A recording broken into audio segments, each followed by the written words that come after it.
Hello, my name is Adam Kahn, and this is my half-assed channel. I'll start off with a disclosure and say that if you make any financial decisions, please consult a financial advisor before making any choices. I am not a financial advisor. I'm just a guy posting some blogs or videos of things that I watch and see. So I suggest any financial choices you make, you reach out to a professional to help with those decisions. Now that that's been said, exciting first day of markets, or not so exciting. S&P's closed down a little bit. Dow ended up down only about 10 points, and NASDAQ looked like it was off a little bit as well. I'd like to be more excited about it, but I would have liked to have seen a pull through to the upside at the end of the day, just because typically the first day, the first week, the first month, the first year, they all tend to go together, which is something that I think we've seen year in and year out. Obviously, none of it is fact or stands to hold all the time, but does seem to be a common trend. I'll talk about real estate a little bit. As I mentioned yesterday, I also do have my mortgage license. And what I've noticed off is we've fallen off a cliff in terms of volume.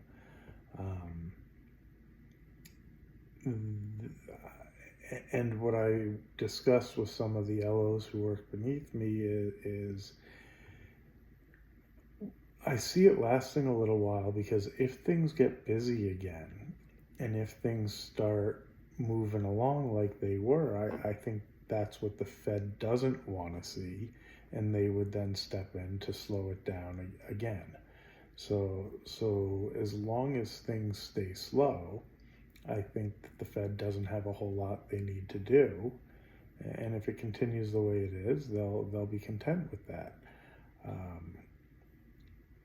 I don't think they are concerned about the market prices or whether the housing goes up or down. They just don't want to see over demand with too little inventory and prices go straight up to make it unaffordable for people. But it's a tough balancing act. Raising things enough to slow down the economy without causing a recession is a tough feat.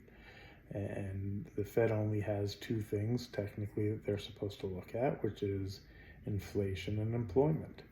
Well, the data that they use shows high inflation, and the unemployment in the workforce is strong. So their goal, if they keep that in mind, which seems like what they state, continues along the same path, which is why I think we don't see a whole lot change over the next year, at least in terms of real estate.